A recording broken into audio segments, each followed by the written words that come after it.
Delight IAS में मैं kiwi Singh आप सभी का स्वागत करती हूँ। आज के इस वीडियो में हम अपने एनसीईआरटी समरी कोर्स में क्लास 11 के अध्याय 10 मूल निवासियों के विस्थापन के बारे में पढ़ेंगे। इसमें हम औपनिवेशिक विस्तार, गोल्ड रश, स्पेनी पुर्तगालियों का प्रवास, ऑस्ट्रेलिया प्रवास आदि के बारे में पढ़ेंगे और देखेंगे कि किस तरीके से जो महाशक्तियाँ थी उस समय या जो बड़े बड़े जो साम्राज्य थे उन्होंने छोटे साम्राज्यों, छोटे राज्यों पे या जो छोटे नए नए जो चीज़ों उपनिवेशों की जो खोज हुई थी वहाँ पर उन्होंने किस तरीके से अपनी शक्तियों का प्रसार किया था और किस तरीके से वहाँ के लोगों का शोषण किया या किस तरीके से वहाँ पे जो स्थिति थी उसके बारे में बताया। जैसा कि हम सभी जानते हैं कि हमारा भारत भी ब्रिटेन उपनिवेश रहा है, ठीक है। तो ब्रिटेन के शासनकाल में हमने बहुत सारी चीज़ें देखी हैं। जब ब्रिटिश शासनकाल था हमारे ऊपर बहुत अत्याचार हुए थे, कई प्रकार के आंदोलन हुए, हमने स्वतंत्रता पाने के लिए कई प्रकार के आंदोलन किए थे। उसी तरीके के आंदोलन या उसी तरीके के हमें हर जगह देखने को मिलता है जब लोगों ने अपनी आज़ादी के लिए यह आंदोलन किए थे। चलिए बढ़ते हैं अपने प्रश्न की तरफ। सबसे पहले हमारा प्रश्न है कि 1781 में ब्रिटेन ने किस देश को स्वतंत्र देश की मान्यता दी थी? अफ्रीका, कनाडा, ऑस्ट्रेलिया या संयुक्त राज्य अमेरिका? इसका उत्तर मैं आपको वीडियो ख़त्म होने पर बताऊंगी। चलिए बढ़ते हैं आज के चैप्टर की तरफ और पढ़ते हैं इसके बारे में। सबसे पहले हम देखते हैं उपनिवेशिक विस्तार के बारे में। 17वीं सदी के बाद स्पेन और पुर्तगाल के अमेरिकी साम्राज्य का विस्तार नहीं हुआ। फ्रांस, इंग्लैंड, हॉलैंड और जैसे दूसरे विदेशों ने अपनी व्यापारिक गतिविधियों का विस्तार करना शुरू किया और अफ्रीका, अमेरिका और एशिया के देशों में अपना उपनिवेश बसाना शुरू किया। जैसा कि मैंने आपको बताया कि भारत में ब्रिटिश उपनिवेश था भारत एक तरीके से, और भी कई देशों ने भारत पे उस समय मतलब अटैक किया था या बोलते हैं ना अपना उपनिवेश बनाने की कोशिश की थी। जैसे कि फ्रांस था, डच थे, पुर्तगाल थे और इन लोगों ने भी प्रयास किया था। और अफ्रीका में देखते हैं जिस तरीके से अफ्रीका में एक तरीके से पूरे अफ्रीका में भी शासन का उपनिवेश काल था इन लोगों का। इन्होंने काफ़ी ज़्यादा अपने उपनिवेश बनाए हैं, उनके संसाधनों का दोहन किया है अच्छे से और उसके साथ साथ उनका लोगों का भी शोषण किया था।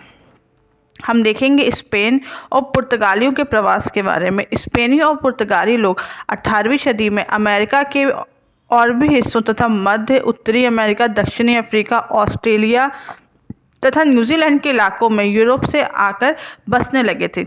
इस प्रक्रिया ने किया क्या था? जब ये लोग मेन जगह आने लगे थे ना, तो जो वहाँ के लोग थे, जो मूल निवासी थे वहाँ के, उन लोगों को मजबूरन वहाँ से जाना पड़ा था। उन्हें मजबूरन एक ऐसी सोसाइटी बनानी पड़ी थी या एक तरीके से ऐसे पिछड़े एरिया में जाके रहना पड़ा था जहाँ से ये लोग दूसरे रहे। इसी समय कॉलोनी का उदय हुआ था। जब 17वीं शताब्दी में यूरोपीय लोग दूसरे देशों में अपना प्रवास स्थापित किया। यूरोपियों की ऐसी ही बस्ती को हम लोग कॉलोनी कहते हैं। फिर हम देखेंगे कि उपनिवेशों को देश का दर्जा मिला था। जब से यूरोप में ये लोग आए थे तो इन्होंने ये जो यूरोपीय मात्र देश से स्वतंत्र हो गए थे तो उन्हें राज्य या देश का दर्जा हासिल हुआ था। इसके बाद हम देखते हैं सेटलर के बारे में। सेटलर या आबादाकार बोलेंगे। दक्षिण अफ्रीका में डच के लिए, आयरलैंड, न्यूजीलैंड और ऑस्ट्रेलिया में ब्रिटिश के लिए, अमेरिका में यूरोपीय लोगों के लिए यह प्रयोग होता था। ये लोग इस तरीके से लोगों वहाँ पे विकसित होते थे। अच्छा, मैं आपको ये दिखाती हूँ। जो ये प्लेट आपके सामने देखेंगे कि जो नई दुनिया था, जब जिस तरीके से हमने देखा है कि जब जल परिवहन और जब नौसैनिकों ने नए द्वीपों की खोज की थी, उन्होंने अमेरिका की, कनाडा, ऑस्ट्रेलिया, न्यूजीलैंड, इन लोगों की इसकी खोज हुई थी इनके द्वारा। तो इसको जो नाम दिया गया था वह यूरोप वासियों द्वारा ही दिया गया था। जैसे कि अमेरिका को वहाँ अमेरिगो वेस्पुकी के नाम पे उसका नाम दिया था। कनाडा शब्द का कनाटा से निकला था जिसका अर्थ होता है गांव। उसी तरीके से ऑस्ट्रेलिया के बारे में हम दक्षिणी लैटिन भाषा में दक्षिण को ऑस्ट्रल कहते थे और यह दक्षिणी महासागर में से थे, इसलिए इसका नाम ऑस्ट्रेलिया पड़ा। फिर हम देखेंगे न्यूजीलैंड का जो नाम था वह पहले इसको हॉलैंड के तामसन द्वारा दिया गया था। यह 1642 में यहाँ पे टापुओं को देखा गया था। और उसके बाद हम ये देखेंगे कि नई दुनिया के जो लोग थे उनके लिए कई मतलब जो बहुत सारे लोगों के लिए कई तरीके की वोकैबुलरी, बहुत सारी शब्दावलियों का प्रयोग किया जाता था। जैसे कि नेटिव शब्द का अर्थ होता है ओरिजिन, मतलब जो लोग वहाँ से बिलोंग करते हैं उनके लिए इस तरीके का प्रयोग किया जाता था। फिर हम अमेरिकन इंडियन देखेंगे। ये उत्तरी और दक्षिण अमेरिका और कैरिबियन मूल के जो मूल निवासी थे उनके लिए होता है। फिर हम देखेंगे फर्स्ट नेशन पीपल। ये मूल निवासियों के संगठित समूह थे जिन्हें कनाडाई सरकार द्वारा मान्यता प्राप्त थी। इसके अलावा हम और भी देखेंगे नेटिव अमेरिकन क्या होता है। यह उत्तरी और दक्षिणी अमेरिका के देसी लोग थे। यह शब्द अब बहुत ज़्यादा प्रचलन में आ चुका है। फिर हम देखते हैं रेड इंडियंस। अच्छा, ये गेहूं वर्ग के लोग थे। इनका निवास स्थान कोलंबस ने गलती से इंडिया समझ लिया था और उसके मतलब एक क्या बोलते शारीरिक रंग या की वजह से इसका नाम रेड इंडियन रख दिया गया था। फिर हम देखते हैं कि 18वीं शताब्दी में पश्चिमी यूरोप के लोगों ने सभ्य मनुष्य की पहचान कैसे की थी। जो कि सभ्य मनुष्य की क्या पहचान होती थी? साक्षरता, संगठित धर्म और शहरीपन। यह 3 आधार होते थे जिसके आधार पर एक सभ्य मनुष्य की पहचान की जाती थी। और भाषाएं बहुत महत्वपूर्ण इसमें एक रोल उभाती हैं। भाषाएं उत्तरी अमेरिका में अनेक भाषाएं बोली जाती थी, लेकिन ये भाषाएं लिखी नहीं जाती थी। हम ये देखेंगे कि जो वहाँ के जो मतलब जो जिन लोगों ने हमारे ऊपर शासन किया, जो या जिन लोगों ने उपनिवेश बनाए थे, वह अपनी ये मोरल ड्यूटी समझते थे कि वह इन लोगों को सभ्य बनाने आए हैं। जैसा कि इंग्लैंड के लोगों का भी भारत के लोगों के लिए भी यही कहना था कि वह हमारे देश को या हमारी सभ्यता को सभ्य बनाने आए हैं। हमें टेक्नोलॉजीज़ या आधुनिकता से परिचय कराने आए हैं। हम देखेंगे कनाडा और संयुक्त राज्य अमेरिका के ऊपर कई प्रकार के जो शासन हुए थे और किस तरीके से वहाँ पर नए नए अधिनियम आए थे जिसके एक्ट के तहत नई चीज़ें हुई थी। जैसे कि 1701 से 1763, 74, 91 इसमें कई एक्ट आए हैं और 1791 में कनाडा का संविधान एक्ट आया था। उसके अलावा हम देखते हैं कि 1781 में ब्रिटेन ने संयुक्त राज्य अमेरिका को स्वतंत्र देश के रूप में मान्यता दी और फिर 1783 में वहाँ के लोगों ने संयुक्त राज्य को मध्य पश्चिम भी सौंप दिया था। इसके अलावा हम ये देखेंगे कि किस तरीके से अन्य चीज़ें हुई थी यहाँ पर और किस तरीके से वहाँ का जो इतिहास है, वहाँ की जो सभ्यता है उसका विकास हुआ था। इसके अलावा हम देखते हैं संयुक्त राज्य अमेरिका के मूल बंदिशों को उनकी ज़मीन से जो बेदखल करने का जो कार्य चल रहा था वह किस तरीके से हुआ था।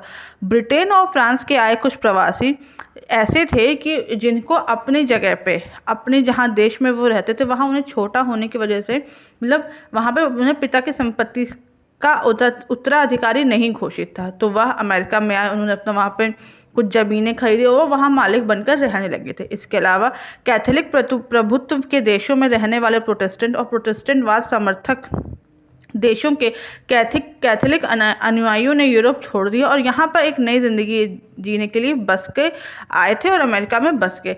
वह ऐसी फसलें उगा कर जो यूरोप में नहीं उगाई जा सकती थी या जिनका जो वेदर जो वो थी कंडीशंस थी वह यूरोप से ऐसी नहीं थी, वो वहाँ पे उगाना चाहते थे, वहाँ से व्यापार करना चाहते थे और मुनाफा कमाना चाहते थे।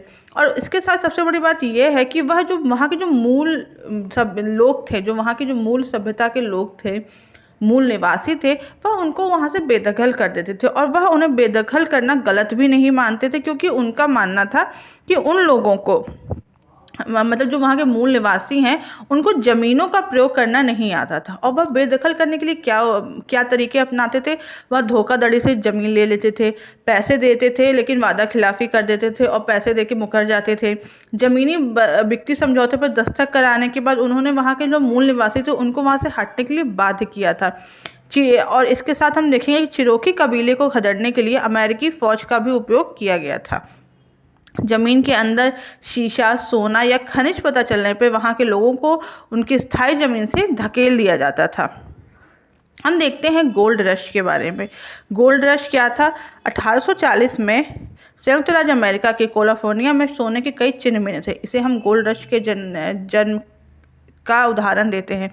यह उस आपाधापी का नाम है जिसमें हजारों की संख्या में आतुर यूरोपीय लोग चुटकियों में अपनी तकदीर संवारने की उम्मीद से अमेरिका पहुंच गए थे। गोल्ड रश के कारण पूरे अमेरिका महाद्वीप में रेलवे लाइन का निर्माण हुआ। हजारों की संख्या में चीनी श्रमिकों की नियुक्ति हुई थी। रेलवे के साथ सामान बनाने के उद्योग विकसित हुए। इसके साथ साथ बड़े पैमाने पर कृषि करने वाले यंत्रों का भी उत्पादन हुआ था। संयुक्त राज्य अमेरिका और कनाडा के औद्योगिक विकास में इसका बहुत बड़ा योगदान है। 1840 में कैलिफोर्निया में जो सोने के चिन्ह मिले और गोल्ड रश का जो निर्माण हुआ है, उससे वहाँ का काफ़ी ज़्यादा विकास हुआ है। सन 1970 में हम देखेंगे कि दशक में आई बदलाव के लहरों के कारण ऑस्ट्रेलिया के जीवन के लोगों पर क्या प्रभाव पड़ा। वहाँ के जो लोग थे, उन लोगों को नए रूप से समाज को जानने की, या जो होते हैं ना, विश्व को जानने की चाहत जगी थी। मूलवासियों ने अपनी विशिष्ट संस्कृति वाले समुदायों को रखा और उसे बचा के रखना चाहते थे। प्रकृति और जलवायु को समझने के लिए उन्होंने अपनी पद्धतियों का निर्माण किया और उसका प्रयोग भी किया। मूल निवासियों की धरोहर जैसे कि कथाएं, कपड़ा, चित्रकारी और हस्तशिल्प को सराहा गया। उन्होंने संस्कृति का अध्ययन करने वाले नए कई विश्वविद्यालय विभाग खोले। संग्रहालयों में उनकी कलाकृतियों को जगह भी दी गई। मूल निवासियों ने अपना इतिहास लिखना शुरू किया। इसके साथ साथ उन्होंने अपनी संस्कृति का आदर किया और उसको काफ़ी सम्मान के साथ देखा। मूल निवासियों का अपनी ज़मीन के साथ जो संबंध था, वह उसे आदर से देखने लगे। फिर हम देखेंगे कि यूरोपीय कब ऑस्ट्रेलिया में पहुँचे और किस तरीके से उन्होंने वहाँ पे कैसी चीज़ें की और उन्हें कब आज़ादी मिलती। जैसे हम देखते हैं कि 1606 में डच ने ऑस्ट्रेलिया को देखा और वहाँ पे पहुँचे। फिर 1642 में तस्मान इस टापू पे पहुँचा और इस टापू का नाम तस्मानिया रख दिया। फिर 1770 में जेम्स कुक वहाँ पहुँचा और इसका नाम न्यू साउथ वेल्स हुआ। 1788 में वहाँ पे ब्रिटेन ने जो दंडित थे, मतलब जो वहाँ पे जो उनके यहाँ के अपराधी लोग होते थे, उनकी बस्तियाँ यहाँ बनाई गई और सिडनी की स्थापना हुई। फिर हम देखते हैं 1805 में ऑस्ट्रेलिया बस्तियों के स्वशासन का अधिकार आया। 51 में चीन कुलियों का अप्रवास हुआ और 1855 में इस कानून को एक कानून बनाया गया जहाँ पे इसे रोका गया। फिर 1851 से 1961 में यहाँ पे गोल्ड रश की वो देखी गई थी, प्रक्रिया देखी गई थी। फिर 1901 में हम देखते हैं कि 6 राज्यों को लेकर एक ऑस्ट्रेलिया संघ का निर्माण किया गया। 1911 में वहाँ पे राजधानी बनाई गई जिसका नाम कैनबरा था। 1948 से 75 तक लगभग 20 लाख के जो लोग थे वो जाके ऑस्ट्रेलिया में बसे थे। 1974 में गोरे ऑस्ट्रेलिया की नीति को ख़त्म कर दिया गया और वहाँ पे एशियाई के जो अप्रवासी लोग थे उन्हें भी जाने की अनुमति मिल गई। 1992 में वहाँ पर एक केस था जिसकी वजह से टेरा न्यूलिस को अवैध घोषित किया गया और 1770 के पहले की ज़मीन पर मूल निवासियों के दावों को मान्यता दे दी गई। 1955 में आदिवासी और टॉरेस स्ट्रेट टापूवासी के परिवारों को अलग करने के लिए जो मामले थे उनमें जांच की गई। फिर हम देखते हैं कि 1999 में 1820 से 1970 के दशक में गुम हुए बच्चों से माफ़ीनामे के तौर पे राष्ट्रीय क्षमा याचना दिवस, जिसे आज भी मनाया जाता है, 26 मई को ये मनाया जाता है, मनाया गया। चलिए बढ़ते हैं आज के प्रश्न की तरफ। आज का प्रश्न था कि 1781 में ब्रिटेन ने किस देश को स्वतंत्र देश की मान्यता दी। तो इसका उत्तर है संयुक्त राज्य अमेरिका। उम्मीद करती हूँ कि आपको ये चैप्टर समझ में आया होगा। अगर आपको इस चैप्टर से रिलेटेड कोई भी डाउट हो तो आप मुझे कमेंट बॉक्स में बताएं और फ्री PDF के लिए हमारे टेलीग्राम ग्रुप को ज्वाइन करें। Thank you so much.